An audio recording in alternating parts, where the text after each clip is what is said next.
Kia ora koutou katoa, ko Megan Gallagher, tōku ingoa.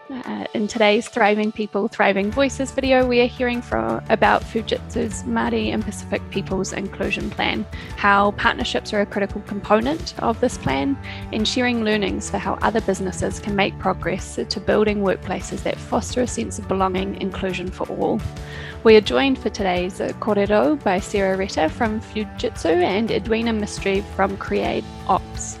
Sarah is the acting country manager for New Zealand and orchestrated the development of the inclusion plan this year, while Edwina is the founder and director of Create Ops, an organisation focused on upskilling people into the tech workforce. Create Ops is one of the partners central to Fujitsu's inclusion plan to create and support pathways for Māori and Pacific young people into employment with Fujitsu and the broader IT sector. Thank you both for joining us today. Maybe we could start off with you giving us a bit of an overview around the inclusion plan, what it is and how it came about. Yeah, sure. Thanks, Megan. Fujitsu's purpose is to make the world more sustainable by building trust in society through innovation, and the inclusion plan is our commitment to New Zealand employees, customers and communities for empowered and diverse workforce. So it's about bringing new ideas to the table, but also driving a positive impact with the community through the creation of strong partnerships. So what are the key three elements of that inclusion plan? So we've structured our plan around Fujitsu's global values of aspiration, trust and empathy. And they're designed to guide how we work together every day to achieve our purpose.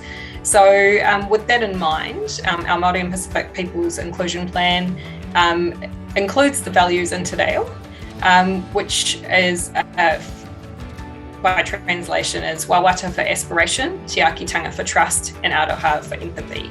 These are important for Fujitsu as well as the people of New Zealand, and they are how we will partner for impact in the inclusion of Māori and Pacific people in our business. So what we wanted to do was include different perspectives to deliver a more holistic view of society and customers, to better identify unmet needs in society and in our workforce, and some new opportunities as well. So attracting a more diverse talent isn't just the right thing to do for us, but it contributes to our sustainable, profitable growth and continued success in the New Zealand market as well. So we've obviously been participating with Sustainable Business Council around diversity and inclusion, and particularly on the inclusion side of things. And we know that it's hugely important to our customers here in New Zealand and the community in general, and we see that through our engagement in business as well. So we recognise we had a role to play, and it's core to our new inclusion plan that we take active steps to make contributions and demonstrate our commitment through implementing that plan. Thank you so much for that overview, Sarah. Edwina, thank you so much for joining us. Could you share a little bit about your work and why partnerships of this nature are so beneficial to businesses, but also to Aotearoa? Kia ora, Megan. Kia ora, Sarah. Thank you for giving me this opportunity. Now, the first thing is I have been involved in the space for over 14 years. And when I say been involved in the space, this was 14 years ago when I was working in the education sector.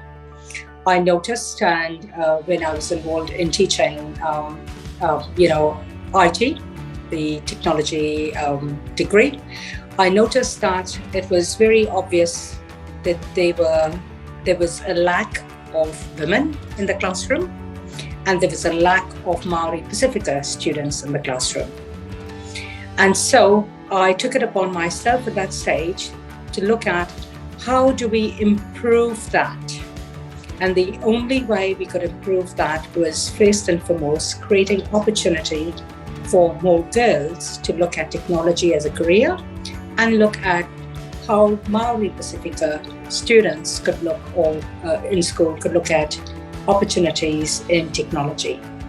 Now, with the Māori Pacifica communities, unfortunately, as we are aware, that in New Zealand, there's only 3 to 4% of Māori Pacifica that are in the technology sector, working in the technology sector.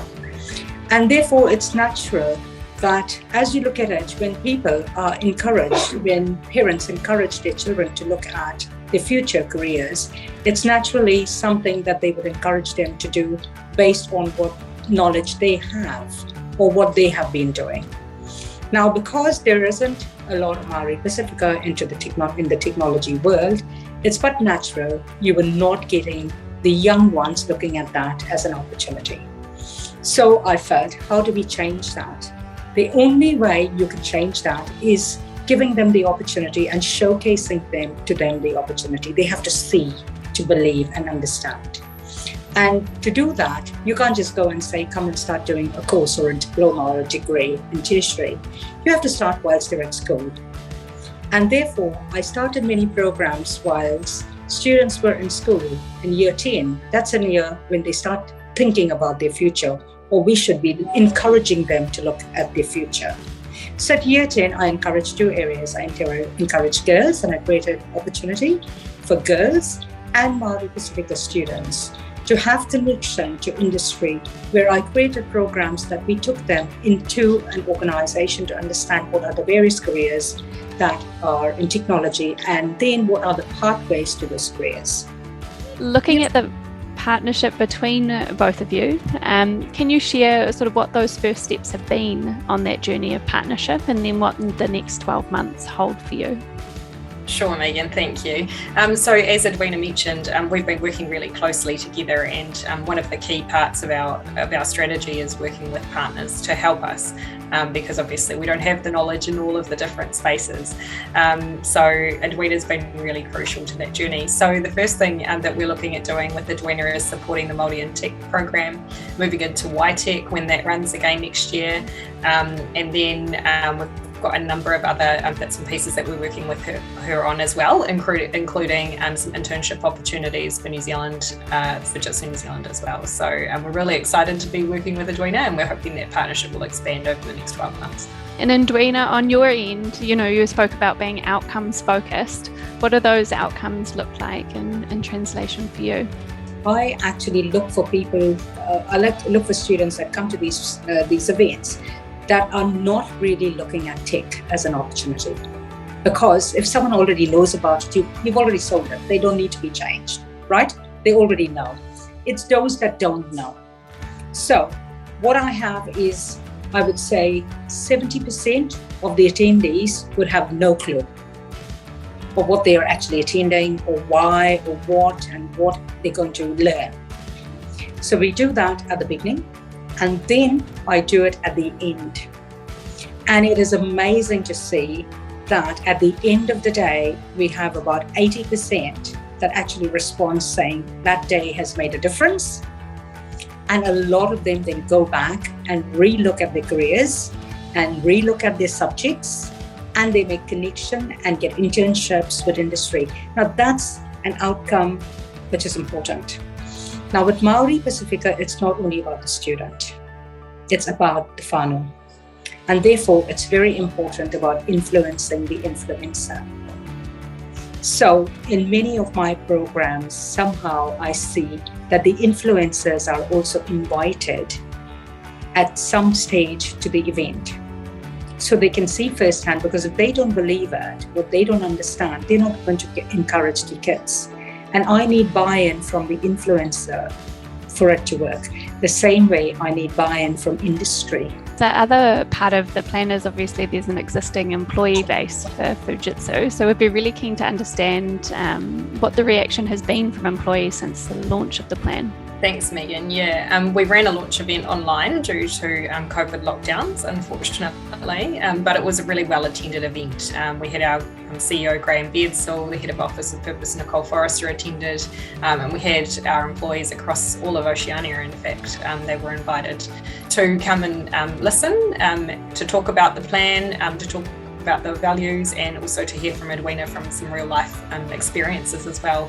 It was really well received, and since then we've had some amazing feedback. We had it recorded, so people that couldn't join at the time were able to watch it after, and we've had some incredible feedback that employees thought it was about time that we did something in this space, which is really encouraging.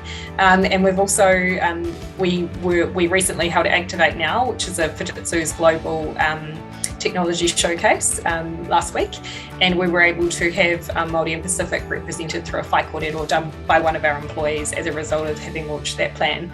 So that was really exciting for us, but we've got more employees wanting to use language, and particularly greetings. We've had the Māori keyboard installed as part of our standard operating image for our PCs. And I've also noticed that we've got a lot more Māori greetings coming through, and even our CEO is using it in all his addresses to all of our employees as well, which is really fantastic to see. So the feedback has been awesome, and we've got real interest from our employees in participating in Māori language events.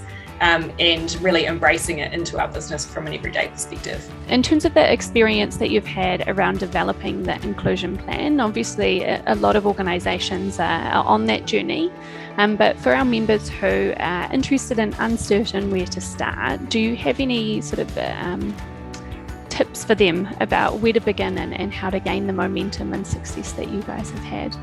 Yeah, sure. Thanks, Megan. So as I mentioned, and as you've heard from Edwina, partnership is really key to our strategy. And it's obviously, as I said before, something we can't do without the support of our partners as well. So the one thing I would say is don't try and do this on your own. Lean into your networks and find someone who's had that experience and really see if they can help you to kind of structure what it should look like. And don't feel like you're alone. It is a really tough space to work in if you've never done it before. But one thing I did really find helpful, and that's as you'll see coming through our plan, structuring it around something that was existing in our business. So for us, the 3 core values of Fujitsu became really the foundation of that plan, and it was much easier for us to link it back to something that we already knew than trying to create something completely from scratch. Thank you both so much. Is there anything else that you would like to say before we finish today? Go and create opportunities and make it happen. Slowly we can make things happen and we can bring in change, but it's part of a long journey, and getting people onto the journey is important.